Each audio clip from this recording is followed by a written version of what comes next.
Hi, this is Julie with some holiday and New Year wishes for you before we begin. During this season, I know you're putting so much energy and intention in caring for your family and giving them the gifts and experiences you value. I want to invite you to add yourself to your priority list. For some inspiration, I've carefully curated a gift guide filled with Mother's Quest creations and offerings, including our 2024 Live Your Epic Year planners, plus a lot of my favorite things from other companies and partners that help me care for myself. To see what's inside, follow the link in the show notes or the link in my bio on Instagram at Mother's Quest Pod.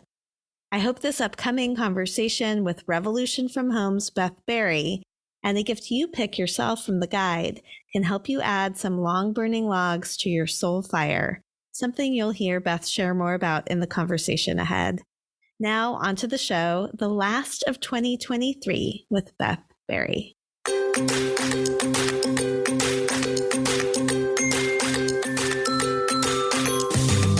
Hi, and welcome to Mother's Quest, a podcast for moms like me ready to live our own truly epic life.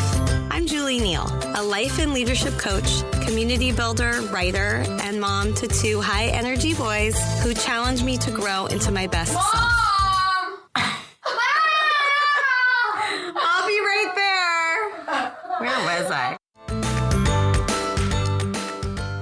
Hello, and welcome to this last conversation of 2023, which, though I recorded many months ago, is being released in just right timing, I'm sure, with coach, teacher, small group and retreat facilitator, mother of 4 daughters, and author of the book Motherwhelmed, Beth Berry. A revolutionary at heart, Beth says she has revolution in her bones. It began when she was 17 and pumping milk in the bathroom of her high school for her now grown eldest daughter. It has since gradually evolved into a tender, fiery conviction to reclaim motherhood from every disempowering personal and cultural story she can wrap her head and heart around. Beth has spent thousands of hours mentoring and supporting mothers through their process of self-discovery, self-reclamation, and dream realization, reminding us of our worthiness and reframing our importance as changemakers. One of the mothers Beth has mentored is Katie Hanus, one of the members of my very first Mother's Quest virtual circle created over 5 years ago. Katie and the other members of that first circle and I are in almost daily conversation together on Voxer, where we share the ups and downs of our epic lives and the lessons we're learning from guides who help light our way. It was through Katie that I first heard about Beth's transformative work and hoped I could one day interview her for the podcast. So when it came time to identify who should dedicate this episode, I knew just who to invite. Here is Katie with this episode's dedication. My name is Katie Hanus, and I dedicate this episode of Mother's Quest to my daughters and to future generations. May they find a lighthouse in their times of need when waters are choppy and they're far from the shores of calm and joy that shine the way back to themselves and to one another. And may they be the lighthouses to others when times are well. Beth Berry has been this kind of lighthouse in my own life the past 2 years. Her compassionate heart, thoughtful perspectives, and courageous actions make me a better human and caregiver.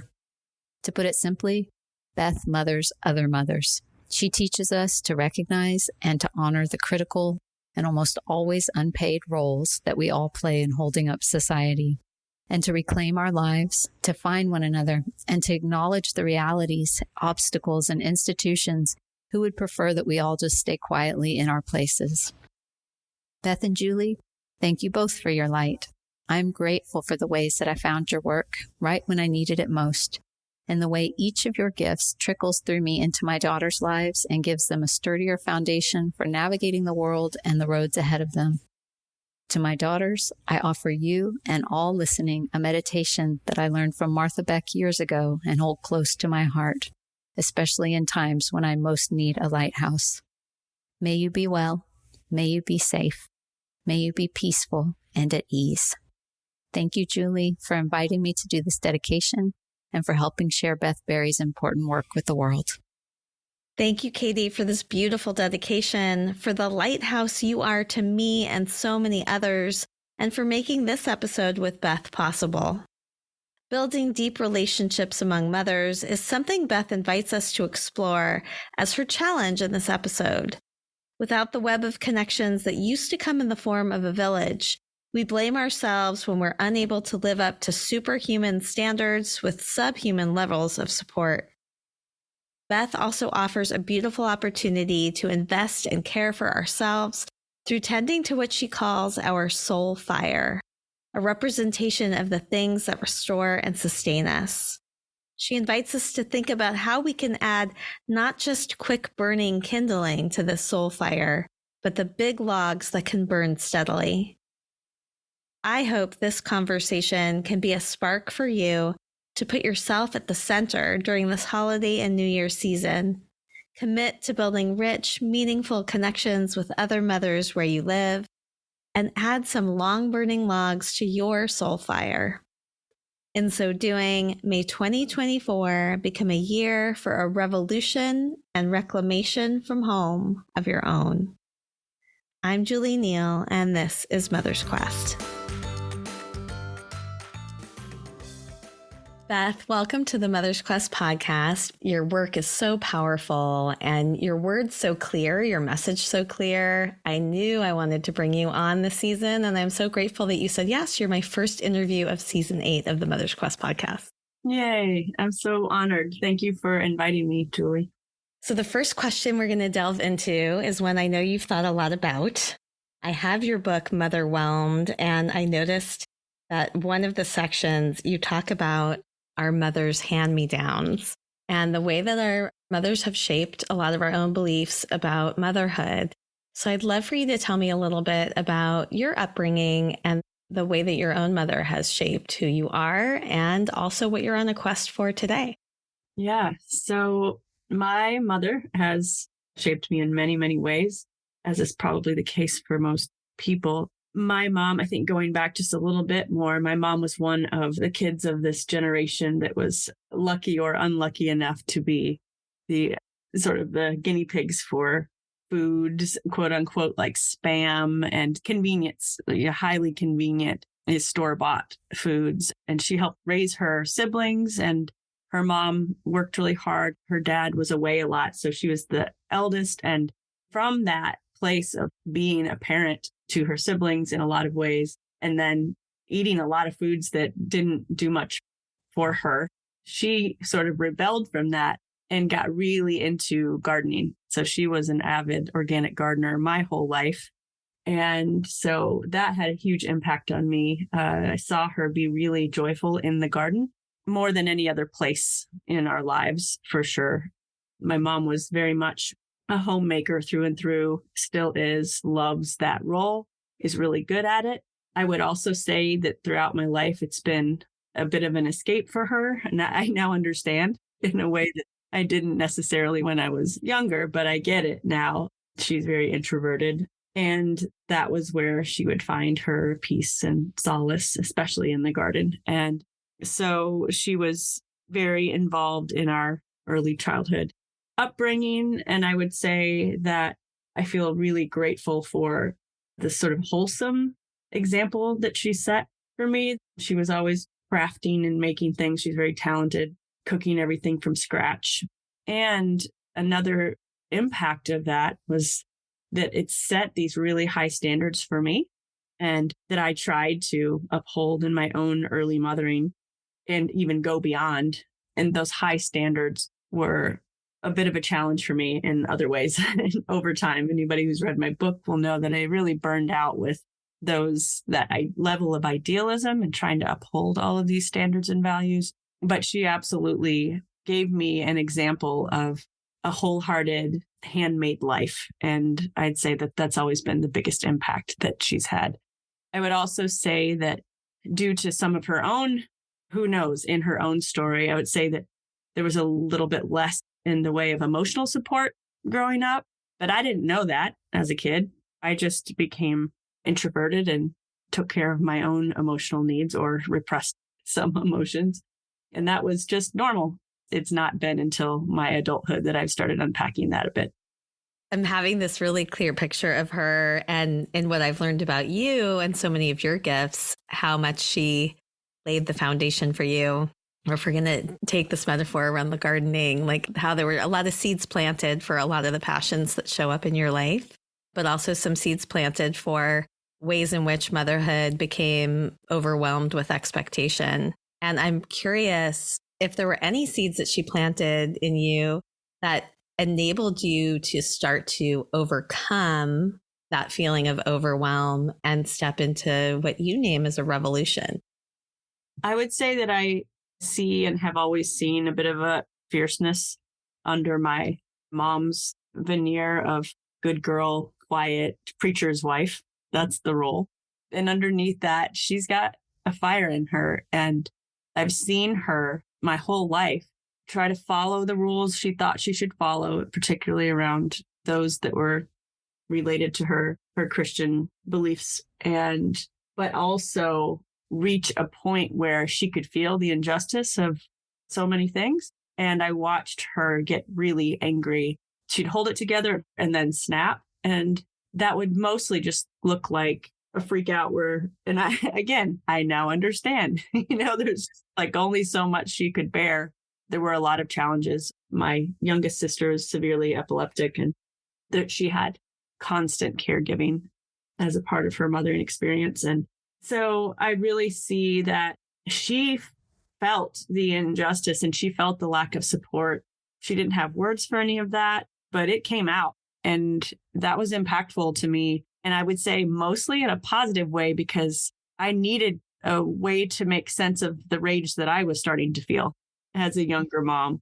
And it took me a while to make those connections. If we follow the thread then around the rage, I would love to hear, I often talk about spark moments in our lives. And sometimes it does come in a spark, and sometimes it's more of a series of events. But what was the moment or series of moments for you, and where you tapped into this sense of fierceness and transformed some of your anger into what has become your body of work and what you're on a quest for today? Oh, gosh. In terms of real spark moments, I can think of several. Most of them were not pretty. Moments when I was just so utterly depleted, so utterly fed up, or times that I had just been self-abandoning really for years and not centering my needs. And then just sort of hit this point where I realized, for me, so much of the growth and the change and the revolution that I feel came from recognizing that I was not the mother that I was becoming as my kids got a little older and I was so overwhelmed and so depleted. She was not the mother I wanted to be for my kids. And that was the thing that had me examining my life, because my self-love and self-compassion and self-honoring journey started with, wow, I want to give my kids something different than this. And it started occurring to me that if I didn't learn to love myself, care for myself, with 4 daughters, I was teaching them their inevitable path was if they one day became mothers. And that was heart-wrenching to me. I couldn't fathom these amazing, beautiful, free-feeling daughters being in this trapped life that I was living. And so I just recognized something has to change and I need to do it for them. So I learned to do it for them. My motivation was originally for my kids. It took a while before I started then understanding, oh, this is also about me, but I didn't have that worthiness piece to start with. I relate so much to a lot of this. And as I was reading your book, I kept feeling like some of the words in the book were words I have thought or have said myself. And so some of my journey was, I had a spark moment about 10 years into my motherhood journey, where I realized that I had also abandoned myself in a lot of ways. Like I felt like I had found parts of myself in motherhood, and there absolutely was a fierceness in it. But my oldest was diagnosed with autism at around 18 months. So like your mom, I had advocacy and really caring for some extra needs almost from the start. Then I had about 6 years of infertility, trying to get pregnant with my second child. And then my second child ended up having his own different set of extra needs as well. And I had always been a mission-driven person in the sense of really wanting to make an impact in the world and personally grow. And I noticed that those aspects of my whole human life weren't being tended to and felt like I had kind of been swallowed up in motherhood. And so I had a particular moment. It came in the form of two birds that got trapped in my house and became this metaphor for how I was feeling, where I realized I needed to open the door for the birds to get out and I needed to open a door for myself. But I think at that time, some of it really was, what's the example I want to set for my own kids? And like you, over time, I've come to realize that that is an important and powerful motivator, but that we also have to show up for ourselves first and foremost and realize like, this is our one epic life, as I say. Yeah, I completely agree with that.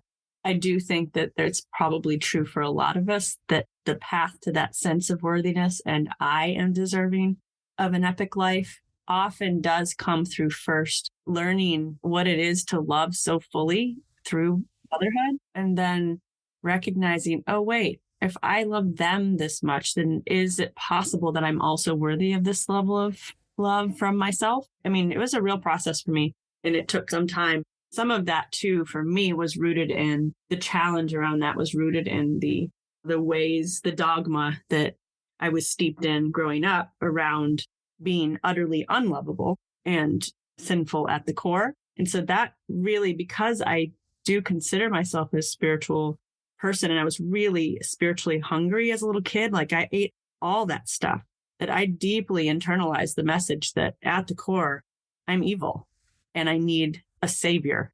And so it took me a long time to unravel all of that and start to recognize that isn't actually my narrative. That doesn't actually work for me. I actually am lovable. I believe babies come into the world lovable. And what happens from there is usually trauma, not sin.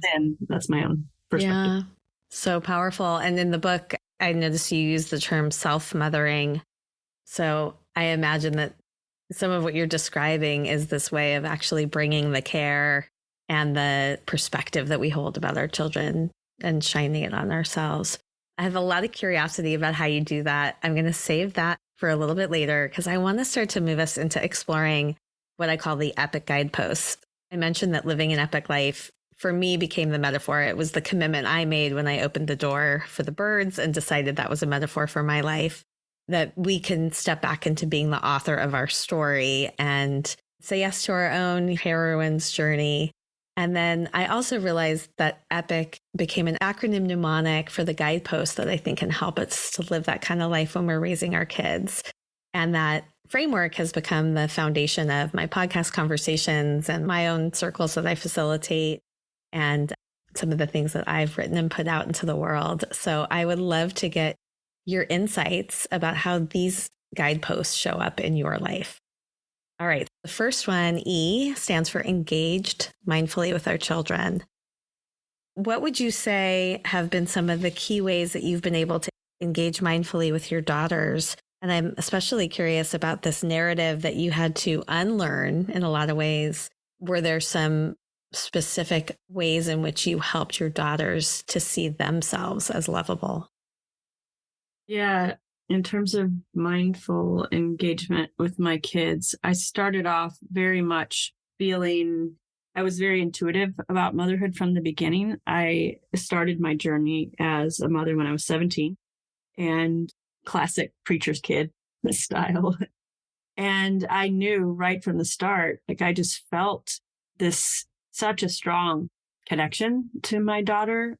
And I knew, like, I brought her home from the hospital, and that first night she was in a crib across the room in my bedroom, and she was too far away. I couldn't see her. I couldn't feel her. I couldn't smell her. And so I scooped her up and put her in bed with me and then co-slept because it felt right. And so right from the start, my engagement with my kids has been very much intuitive. It's felt very primal to me.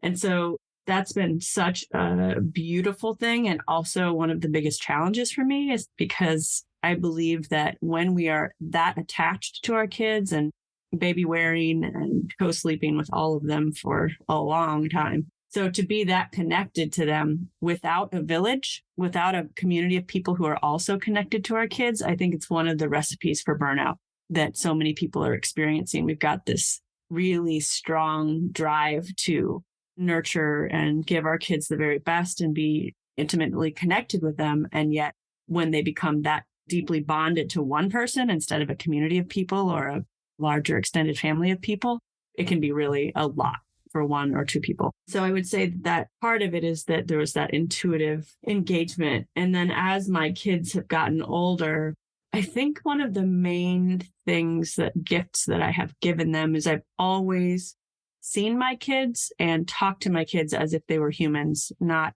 as kids as like, I'm the parent, you're the child, therefore your opinion matters less. That's just never felt true to me. I've seen these kids as such wise teachers right from the beginning. And so I think they know that I hold them with such regard and that I see their light, that I love them so much, but I also don't see myself as the one with the answers. So we very much have a constantly talking to my kids about everything under the sun, and they confide in me because I built that emotional safety with them from the start. I'm also wondering if you have seen ways in which the path that you've been walking and the transformation you've had have influenced and impacted them. Oh, yeah, absolutely. Some of the ways that they've been impacted by my growth has been challenging in that I sort of, in the beginning, trained them to be pretty dependent on me. And over the last, let's say, 10 years, I have had to retrain them to recognize that they can get their needs met in other ways as well, because I needed to center some of my needs too. And the most impacted that they have been by my growth has been my divorce. So my divorce was absolutely the result of my growth. I realized as I became more self-respecting, more self-honoring, that I was not being treated like I wanted to be. And again, I would have been heartbroken if my kids were settling for the kind of marriage that I was settling for. That would have just wrecked me. And so I realized that I needed to lead by example and make some changes. But that was obviously hugely impactful to them and continues to be, and not all in bad ways, but certainly big impact. Yeah. I want to move into the next guidepost, P, which stands for passionate and purposeful impact. What is it that you are hoping to change in the world? And what are some of the ways that you're currently doing that? So I have this very deep sense of purpose around changing the story, the narratives around motherhood. And because I think that so much of the conditioning around motherhood is actually exploitative, where I think that we are so naturally and intuitively caring, and we've sort of built the culture, and capitalism is built on the unpaid caregiving of mothers, but unpaid care work is not even considered in the GDP. And so we're invisibilizing a whole demographic of people that is propping up the rest of humanity. And the pandemic really showed this, how desperately we need good carers. And yet we've invisibilized so much of the work that mothers do. And so much of that is rooted in this idea that women and mothers should just care and give endlessly to fulfill our duties. And then that's the reason. So we shouldn't be compensated or supported in the role. And I think it's exploitative. And so I'm really looking to help mothers to see that it isn't personal inadequacy that is making motherhood so hard and so draining, and that's having so many of us feel like we can never get it right and we can never do enough. That's not it. It's actually systems and structures that are set up in such a way that they take advantage of the caring and the love that mothers are giving, and place so much burden on the shoulders of mothers in particular. And we fill in the gaps for broken social structures and systems. And I think we need more women to see this. We need more mothers to see this so that we can look at this and build a sense of self based on a truer narrative, not that there's something wrong with us. Yeah.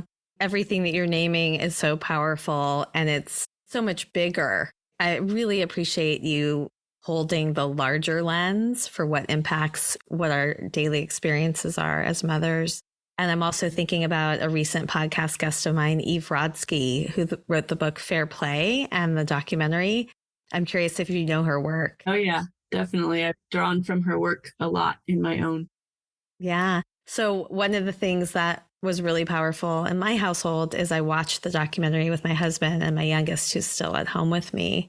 And he's 10 years old at the time of watching it. And he really got this concept of invisible labor. And it did begin to shift, I think, the way that he sees my contribution. I feel like part of it is more of us as mothers hearing people like you, reading the books, seeing documentary, beginning to change our own thought patterns. I think some of it is sharing it with our kids. What are your thoughts for how to address the systemic change needed? Well, that's a whole other thing. I mean, I am kind of a big picture visionary thinker. And when I zoom out with that question, it really, in my mind and in my heart, comes down to more women being empowered. So this is generational work. We're not going to change these systems and structures in our lifetime, likely, not much. But the more women, the more of today's mothers and tomorrow's mothers who can better understand what's going on. And the more we can see and feel that we are worthy of more support. Because right now, what we've got going on culturally is this narrative that I'm not worthy of the support that I crave because I'm not doing a good enough job to earn it. And that is really not working for us as a narrative that we're drawing from. And so I think that we need more women operating in the world from a true place of empowerment. And that empowerment comes from support. And we're not likely to get that support again in our lifetimes on the to the degree that we need it from the top down. It's going to have to come from us looking around, finding each other and being that support to one another and saying, I'm not doing this hyper independent motherhood thing. This is not working. And finding your people and being radical in the ways that you come together in community. And we start saying, we need a group of people to raise these kids. I don't want to do this by myself. And it needs to be grassroots, radical connecting again in order to raise kids, in my opinion. Yeah. In that circle, I was telling you about the Voxer chat that I have asked if they had any questions for you. And Jody Smith, one of the moms there, said that, she recognizes you seem to have this intuitive sense of where we're headed. And she wanted to know, and you've started to speak to this, like 10 to 15 years from now, what do you envision has changed, if anything? And what are some of the practices or things we can do today that will move us there? Well, one thing I'm finding really fascinating, my girls are now 16, 18, 22, and 28. And so I'm really fascinated watching them and witnessing them and their friends.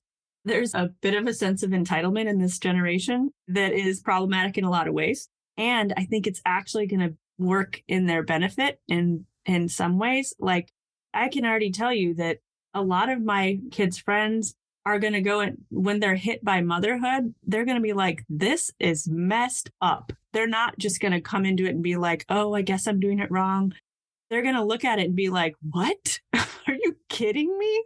Like, they'll be more quickly incensed by it, I think. And so I feel like that sense of like, I'm entitled to a good life, a good feeling life, is some ways could benefit this generation of parents coming up. I also think that we've got one thing that this next generation really has going for them is that more and more therapy is normal.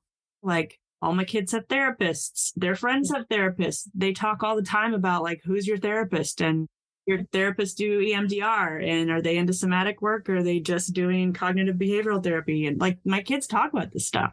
And so their mindset is one of, we can't do this alone. Are you kidding? We need support. Somebody help us. And they're out there looking for resources because there's not as much mental health stigma as there was when we were younger. So I think those are a couple of things that I really see as advantages that this next generation of parents has. Jody is the mother of daughters as well. And I know that when she hears this, she's going to be feeling that same sense of optimism and hope, and with a smile on her face, like, oh, entitlement actually working to our society's favor this time around. In some ways. We'll see. In some ways. Thank you for sharing all of that. I want to move into the next guidepost, I, which stands for invested in yourself. I know this is an area that you have done so much work personally and share so often with your community. What are some of the most important ways that you have learned to invest in yourself? And what words of wisdom do you have for us about how we can bring that into our lives more fully? Yeah. So I'm not sure where I originally came upon this idea of soul fire, but I really tap into this metaphor of the soul fire often.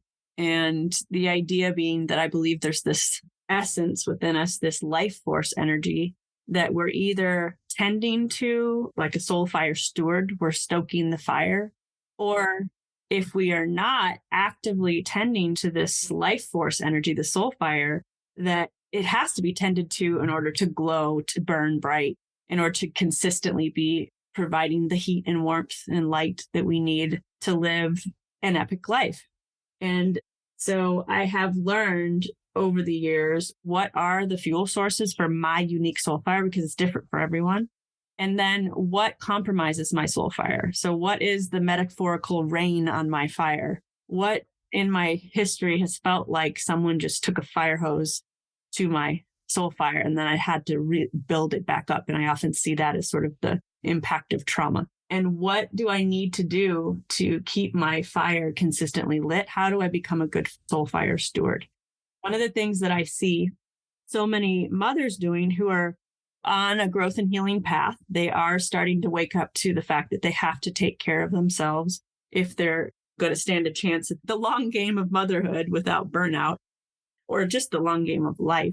But what I see is that we're being told from the overculture and then internalizing this idea that we're supposed to be able to have these steadily burning soul fires from only kindling.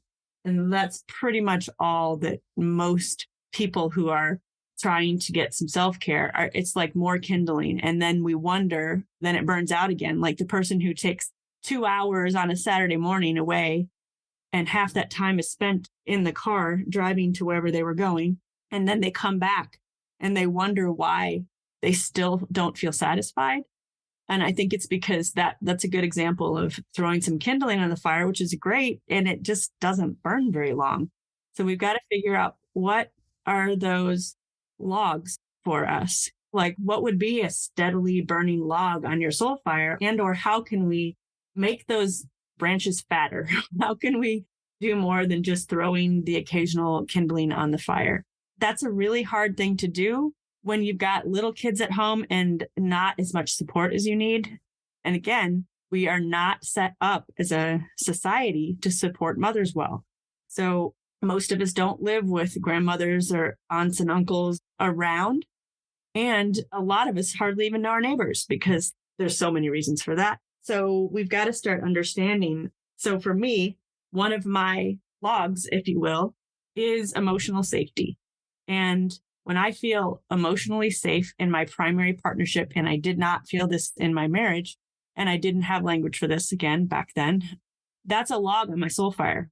It fuels me. It keeps my fire burning brightly. My romantic relationship isn't perfect, but it is deeply nourishing to me. And it is absolutely a log on my fire. Another one that is, I sing in a community song circle and I go every week. It's not like something I do once a year at a retreat. This is something I regularly nourish myself with. And so I would say that that's another log on my fire. Another one is moving my body, going to the gym. It really, really helps me. I need things that get me out of my head and into my body. So I would say that that's another log on my fire. And so I've learned what contributes to a steadily burning fire and how can I also, in addition, protect it from the things that really dampen my fire. So that for me looks like good boundary setting, saying no to a lot of things, getting in right relationship with people who drain me. I've actually even thought this metaphor through a bunch. And I think about like the idea of coal thieves, like people who aren't good at keeping their own fire going. So they're going to come take from your resources. That's the only way they know to be okay themselves. So we've got to learn like who are some examples of coal thieves in our lives and protect ourselves from that. So that metaphor really, really helps support this investment in myself, because I can often run whatever scenario in my life through that metaphor, and it helps give me a better understanding of what's going on for me energetically. I am so grateful for you sharing this metaphor. I love a good metaphor, and this one is so poignant and powerful.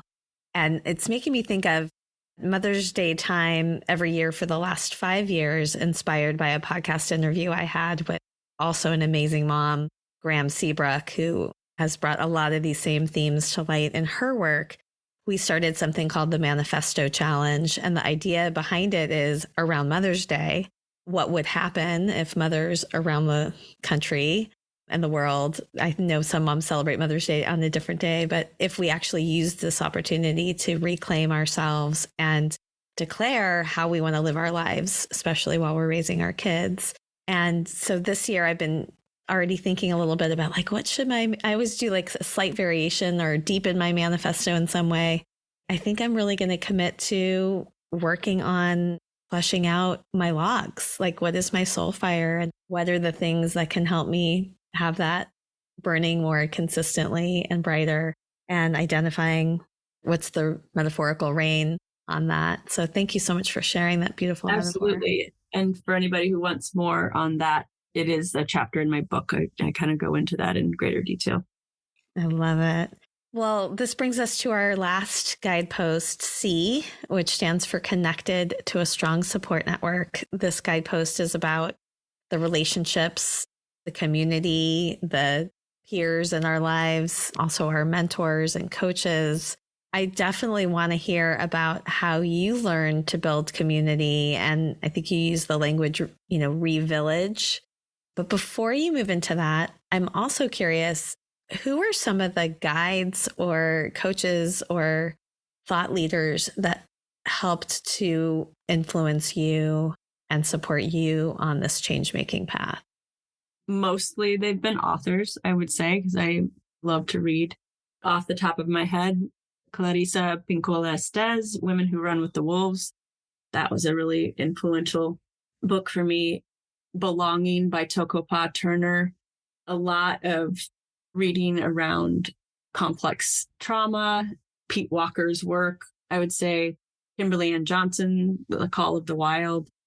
Her work on, around embodiment has been big. And then like Sonia Renee Taylor and Adrienne Maria Brown, Esther Perel, and you mentioned her too, Eve Rodsky, Fair Play, Angela Garb's Essential Labor. Her book is really influential. And then there's this poet, Jaya John, who wrote this amazing book of poems called Freedom. Just like I read that almost every day. I read something from it and it really lights my soul fire. So some of the names that you just mentioned are also people who have influenced me and I followed, and a lot of them are new. And I already know we need to create a little companion book list to go along with this interview. So thank you for sharing about all that incredible thought leaders and their work. Let's talk a little bit about building community. What have you been able to do in your own life, and how do you encourage the mothers in your circles to find village again? Yeah, I actually have a whole program on revillaging. I go real deep into this exploration because I think it's such a complex one and so worthy of exploring. So a few things. One of them is that I think we've really got to start to deconstruct and better understand our internalized narratives when it comes to community and hyper-individualism. I think we don't realize just how conditioned we are to think that we've got to figure everything out ourselves. And that's actually the mark of a good mother. And so it's really actually the internal factors and narratives are as big a problem as the external factors. So for example, I'm going to guess that so many people listening to this don't know a lot of your neighbors. And it's not because there's anything physically preventing you from going over and knocking on their door and introducing yourself. When you imagine doing that, what happens in your body? What are some of the stories that you tell yourself? And everything from, oh, they probably already have their community, to I don't want to be a bother to them, or they probably would think it's really weird if I just show up on their doorstep or any number of things. And then also about ourselves, like, what does it mean that I need more support? Look at how much privilege I already have. Or so many ways that I don't really like the idea of like the phrase of get in our own way, because I actually think it's the conditioning that's getting in our way. It's not us. We're not doing this to ourselves. It's the way we've been taught to think about the world. So the conditioning is getting in the way. So that's a big part of it for me, is better understanding ourselves. So building self-awareness, and then also taking small steps to find people who you really resonate with. And I've really seen this be effective.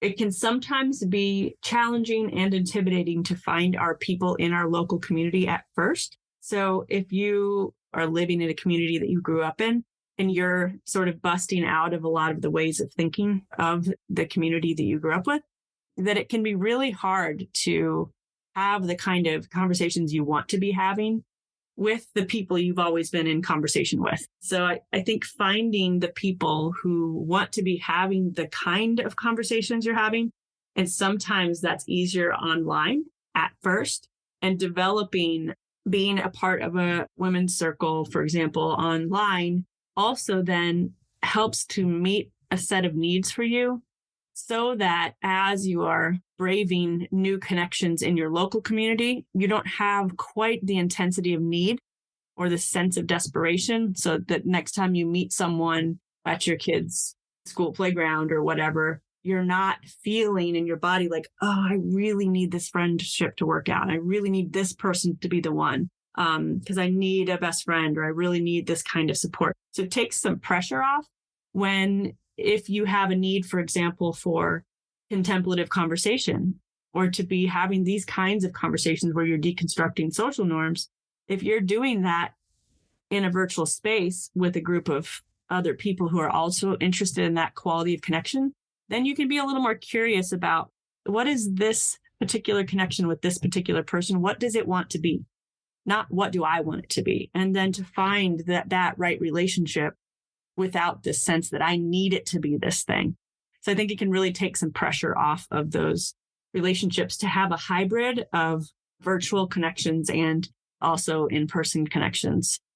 We desperately need the in-person connection as well, but sometimes that can take a little while to grow. So beautiful. And as you were sharing a lot of these things, it was causing me to have so much appreciation for the community that I've been able to build. I realized that, like, saying yes to my epic life and then creating Mother's Quest, this podcast where I have opportunities to talk with mothers like you and learn from you, the circles I facilitate and the community that happens, even in something like a Facebook group, has enriched my life in so many ways. And I'm so grateful. So thank you for those reflections that are causing me to notice all the steps I've taken in my own life. But I'm also thinking about how sometimes I still feel isolated in my own physical environment.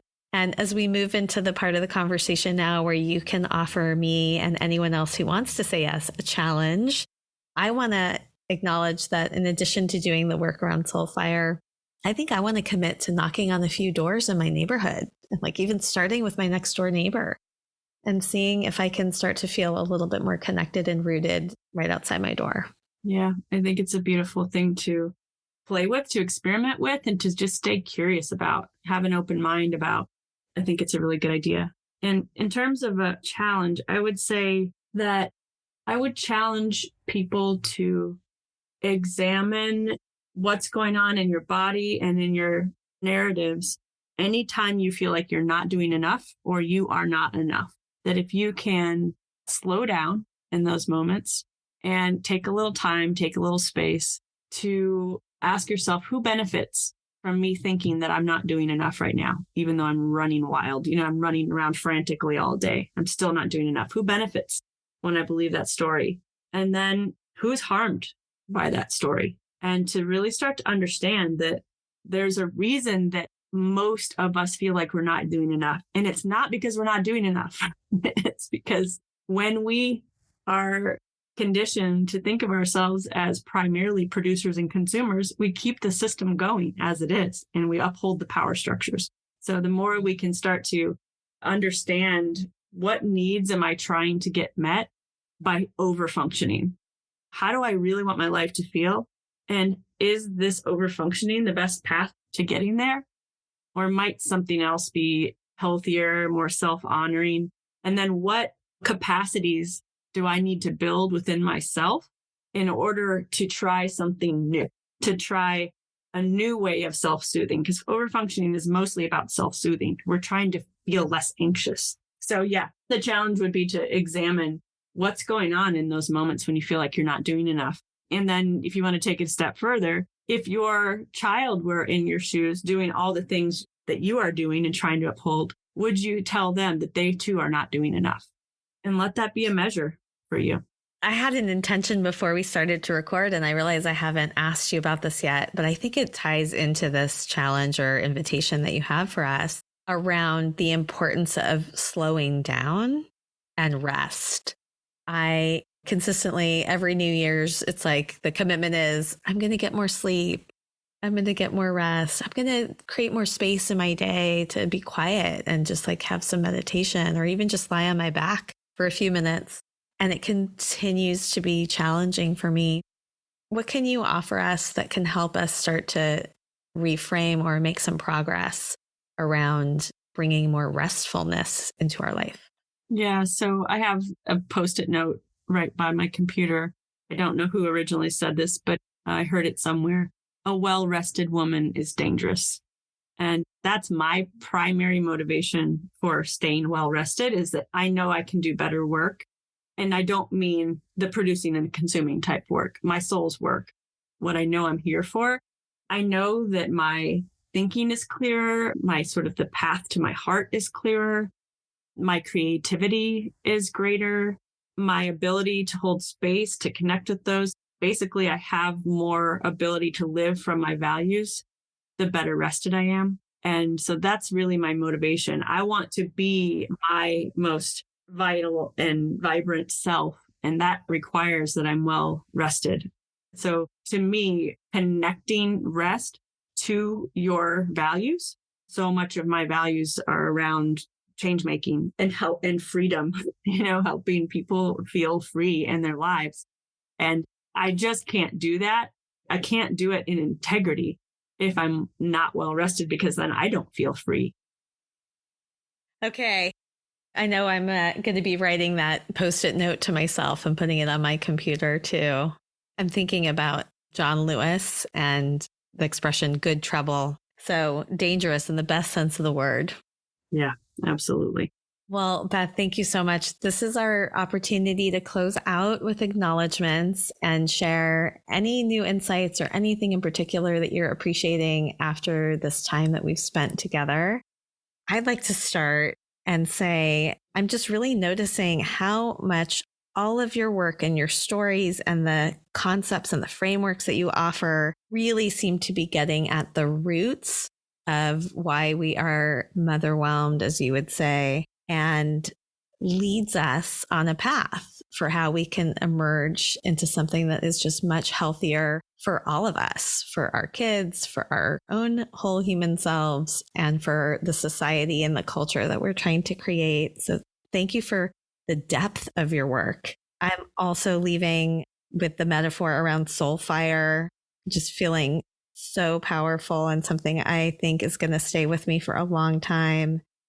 And I'm also really appreciating the fierceness in you, how you are showing up as a well-rested woman and dangerous in the best sense of the word, and for the change making that you are bringing to the world. So thank you for all of that. Thank you, Julie. I really appreciate that you are encouraging and supporting people and living epic lives, because I think we really need more people reminding us that that's the goal. It's not to be more productive. It's not to be more efficient. What will we be able to look back at in our dying days and say, I feel so proud of the choices I made, and not because I got so much done, but because my life was epic. I just think it's so beautiful. And I'm really, really grateful that you're out there spreading that message. Thank you.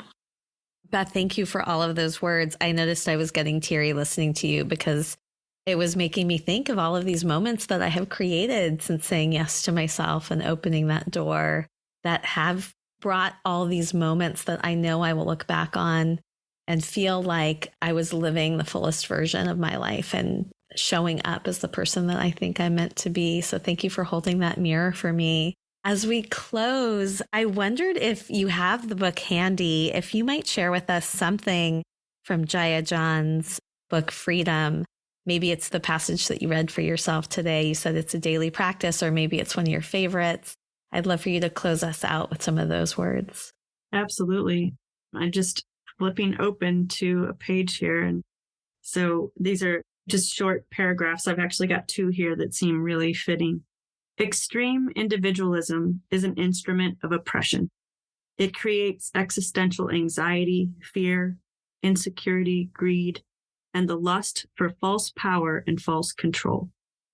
Supremacy and inferiority crave the climate conditions that cause people to believe they exist separate from the world, separate from any duty to living things. When you lose hold of the rope of collective relationship, you experience a sensation of falling, plummeting to your death. Supremacy wants you to lose the rope. Hold on. Hold your people in your heart and way of life. So that's one, and then I'll read one more. A revolution has moods. Freedom doesn't always want the same food. Pay attention to the moment. Burn all your script and bear witness. Follow the collective spirit. No need to predetermine every step. Sometimes change enjoys and flourishes with freestyle music. I'm going to go back and listen to those words again. There's so much power in them. And thank you for all the ways that you bring yourself and the stories that you've rewritten and the words of the people who have helped to light your way to moms. So grateful for you. Thank you so much for this beautiful conversation, Julie. I really appreciate it and the work you're doing in the world. Thank you so much for coming along with me on this episode of the Mother's Quest podcast. I hope this conversation sparked something that will help you live your epic life. If you'd like to get show notes and learn more about how to join the Mother's Quest community, visit mothersquest.com. And while you're there, I would love it if you would follow the prompts to subscribe, leave a review on Apple Podcasts, and help us to spread the word. I want to end with some words to help light the way on your quest. Seize the day, love your people, honor your gifts. Until next time.